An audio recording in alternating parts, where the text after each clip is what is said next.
시간에 우리에게 주시는 하나님의 말씀은 시편 11편 1절부터 7절 말씀입니다. 다 함께 봉독하겠습니다. 내가 주님께 피하였거늘 어찌하여 너희는 나에게 이렇게 말하느냐. 너는 새처럼 너의 산에서 피하여라. 악인이 활을 당기고 시위에 화살을 메워서 마음이 바른 사람을 어두운 곳에서 쏘려 하지 않느냐. 기초가 바닥부터 흔들리는 이 마당에 의인인들 무엇을 할 수 있겠는가? 주님께서 그의 성전에 계신다. 주님은 그의 하늘 보좌에 앉아 계신다. 주님은 그의 눈으로 사람을 살피시고 눈동자로 꿰뚫어 보신다. 주님은 의인을 가려내시고 악인과 폭력배를 진심으로 미워하신다. 불과 유황을 악인들 위에 비오듯이 쏟으시며 태우는 바람을 그들 잔의 묵새로 안겨주신다. 주님은 의로우셔서 정의로운 일을 사랑하는 분이시니 정직한 사람은 그의 얼굴을 뵙게 될 것이다. 아멘. 오늘 우리가 읽은 이 시는 다윗이 쓴 시입니다. 다윗은 우리가 왕으로 알고 있고, 왕은 당연히 엄청난 권력을 가지고 있고, 그러다 보니까 다윗의 삶에 별 어려움이 없을 수도 있었겠구나라고 생각하는 분이 있을지도 모르지만, 우리가 익히 아는 것처럼 다윗은 참 힘들게 왕이 된 사람입니다. 왕이 된 후에도 힘들게 또 쫓겨다녔던 사람입니다. 얼마나 그 삶에 고통이 많았습니까? 그래서 다윗이 쓴 이 시들을 보면, 시편을 보면 자신의 고통을 탄식하고 하나님의 구원을 간구하는 내용들이 많고요. 또 특별히 목자 되셔서 돌보시나 하나님의 은혜를 구하는 그런 시들이 많이 있습니다. 오늘 본문도 그렇게 피난처 되시는 주님에 대해서 찬양하는 말씀입니다. 이 말씀을 통해서 함께 은혜 나눌 수 있길 바랍니다. 이 시는 두 연으로 나뉘어져 있습니다. 그래서 1절부터 3절까지가 하나의 연이고, 두 번째 연은 4절부터 7절까지 구성이 되어 있습니다. 1연에서는 자신의 힘든 상황 속에서 탄식하는 느낌이 강하고, 두 번째에는 뭔가 확신하는 그런 느낌이 강한 내용으로 구성이 되어 있습니다. 어떤 자가 참된 복을 받고 회복하게 되는지 오늘 말씀을 통해서 잠깐 나눠보도록 하겠습니다. 오늘 설교 제목이 뭔가요? 기초가 바닥부터 흔들리는 마당에 입니다. 기초가 바닥부터 흔들리는 마당에. 이게 오늘 본문 3절의 앞부분이잖아요.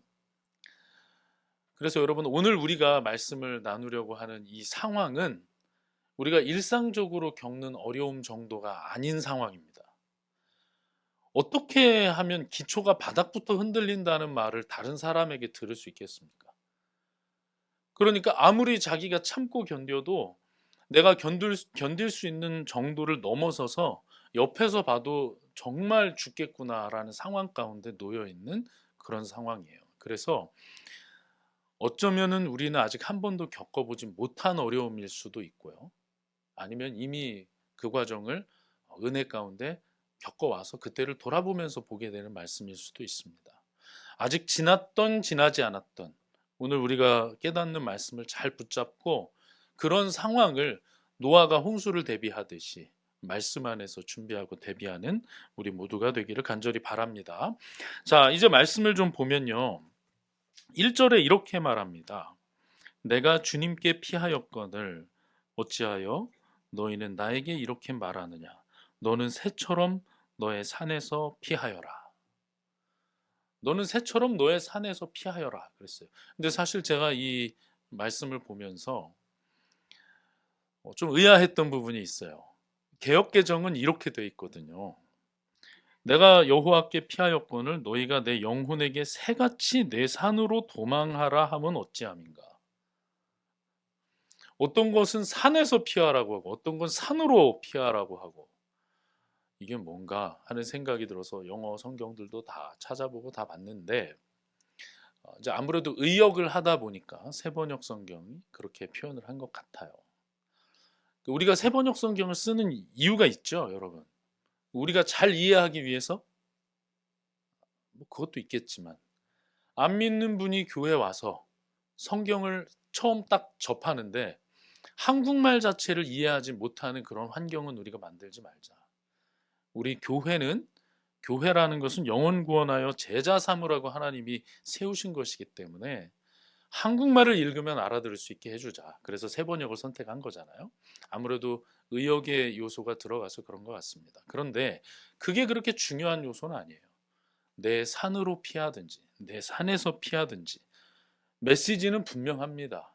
그 부분이 문제가 되지 않아요. 지금 다윗이 놓여 있는 상황을 한번 가만히 살펴보면 아마 사울일 것 같은데 악인이 다윗의 생명을 노리고 지금 공격합니다. 그렇죠?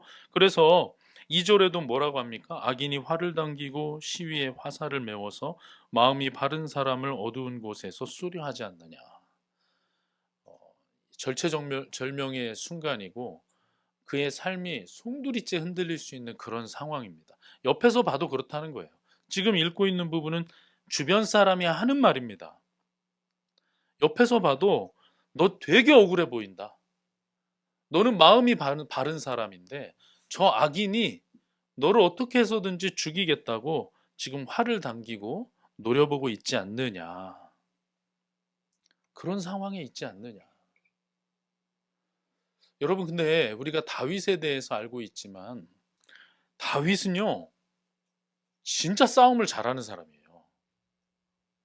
그냥 무슨 어진 왕, 약간 세종대왕 그런 느낌이 아니란 말이에요. 장수 출신 왕이에요. 광야에서 험한 시간을 그렇게 많이 보냈고요. 600명, 400명 특공대를 데리고 그렇게 거기서 지냈던 사람입니다. 골리앗을 죽인 것은 아주 유명한 일이죠. 어려서부터 용맹했고 그 이후에 정말 야전에서 수많은 경험을 통해서 싸움이라면 정말 일가견이 있는 사람이었어요. 그런데 그 다윗이 지금 상대하지 않고 다윗은 하나님께로 피합니다. 자, 1절에 보시면 내가 주님께 피하였거늘 이라고 말합니다. 이것은요 이미 피했다는 의미잖아요. 다윗은 이미 하나님께 피했어요. 힘든 일이 있을 때 다윗은 언제나처럼 하나님을 붙잡고 하나님께 피했는데 주변에서 말한다는 거예요. 주변에서 말합니다. 너의 산에서 피하여라. 예전 성경을 보면 도망하라 라고 표현이 되어 있습니다. 뭐처럼? 너는 새처럼 빨리빨리 도망쳐라. 산에서 피하라고 할 때 산이라는 것은 하나님을 의미하겠죠. 하나님으로부터 피하라는 얘기겠죠. 하나님께만 있어서야 되겠냐 이 말일 것이고, 너의 산으로 피하라고 하는 것은 하나님과는 대비되는 개념이겠죠. 세상의 어떤 여러 방어막이 될 수 있는 힘의 요소들이 될 것입니다. 무엇이 됐든 간에 그들이 지금 조언하고 있는 것은 네가 지금 있는 곳은 안전하지 않다는 것입니다. 네가 지금 있는 곳은 안전하지 않으니 피하라. 그러니까 지금 1절에만요 피하라는 얘기가 2번 나오는 거예요. 하나는 다윗이 내가 주님께 피했다라고 말할 때 피한다는 말이 있고, 하나는 산으로 또는 산에서 도망하라 라는 의미의 이 피함이 있습니다. 이 두 개는 비슷한 말인 것 같지만 이렇게 보면 어떻습니까? 정반대의 말입니다. 정반대의 말. 하나는 하나님께로 나아가는 것이고, 하나는 하나님을 등지고 다른 것을 찾는 것을 의미하는 것이죠. 그런데 이 시편 11편의 시작은요, 내가 주님께 피하였거늘 이라고 한글 성경은 돼 있지만 원어로 보면 여호와께로가 시작 단어예요. 영어가 아니라 히브리어로 보면 여호와께로. 그러니까 지금 다윗은 이 시를 쓰면서 누구를 강조하는 거예요? 하나님을. 우리 삶 속에서 늘 하나님을 강조하는 삶이 되기를 바랍니다. 그런데 주변 사람들은 유혹이 되는 말을 해줍니다. 그걸로 안 돼. 그 우리가 지난 시간에 봤듯이 그게 뭐 우상이 될 수도 있고요. 뭐 돈이 될 수도 있고 다른 사람들이 될 수도 있고 다른 곳으로 피하여라. 어려움이 왔을 때 거기는 안 된다. 다른 곳으로 피하여라 말합니다. 여러분 이 말이요. 굉장히 불합리해 보이잖아요. 지금 우리가 볼 때는 아니 하나님께 피하여야지 무슨 돈으로 도망가나. 여러분 그렇지 않습니다.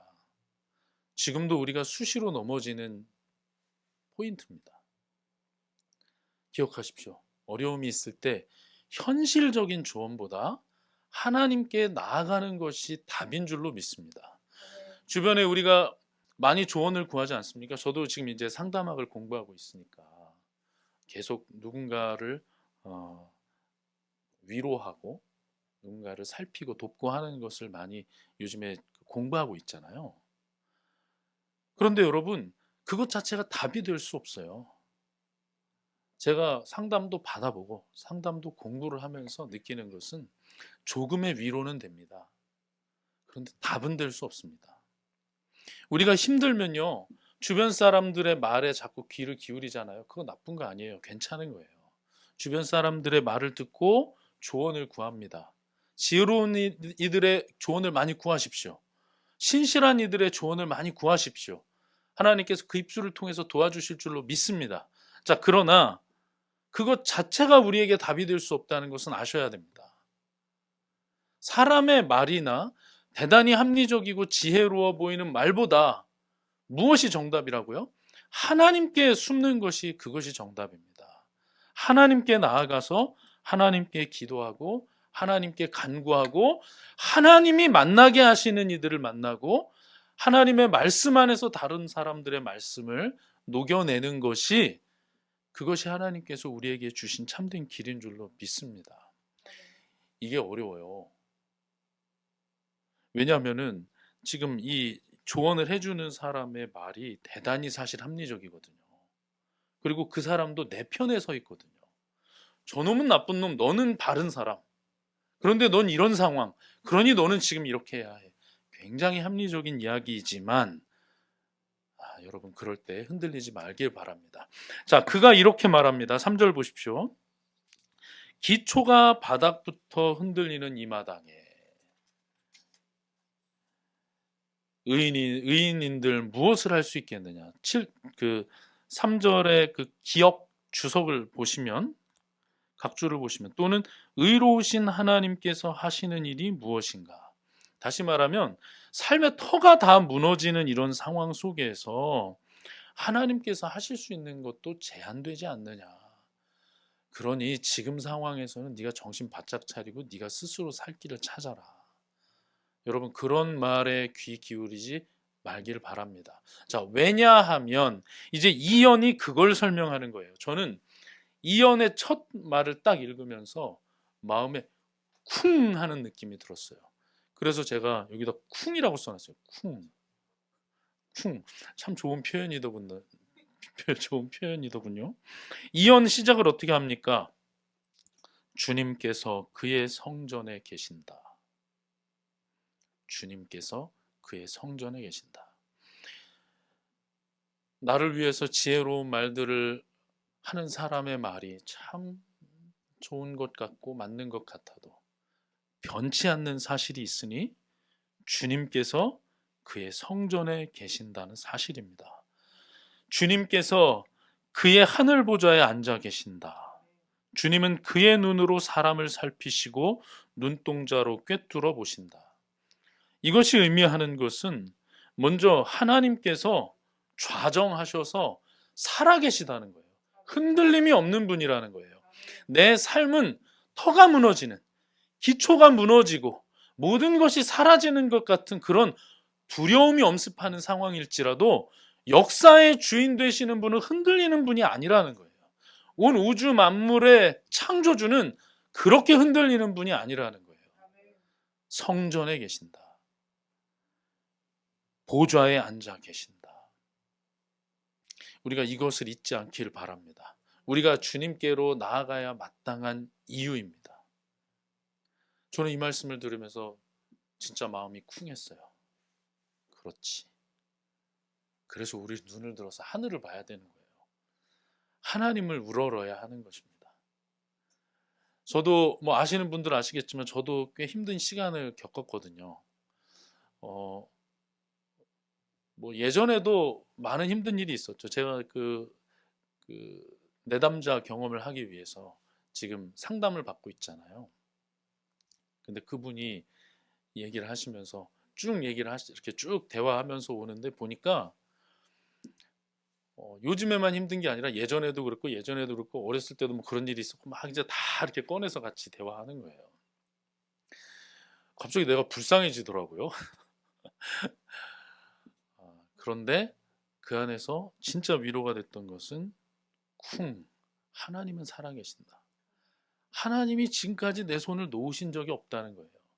여러분 우리 삶도 마찬가지입니다. 주님은 성전에 계십니다. 다윗이 그 말로 위로를 받았습니다. 하나님이 통치하신다. 그리고 하나님은 지금 성령으로 내 안에 함께 계신다. 내가 모르는 것까지도 주님은 다 알고 계시고 내 부모님보다도 나를 더 사랑하신다. 내 심령을 감찰하는 분이시다. 나를 위해서 십자가에서 보혈 흘려주신 분이다. 이 사실 외에는 내가 붙잡을 것은 없어요. 여러분 우리가 붙잡을 것은 현실적인 조언이 아니라 계속 말씀드립니다. 현실적인 조언이 아니라 하나님의 살아계심과 우리를 사랑하심과 그분의 신실하심과 그분의 전능하심인 줄로 믿습니다. 그래서 우리는 그분께로 깃들이고 그분께로 나아가야 하는 것입니다.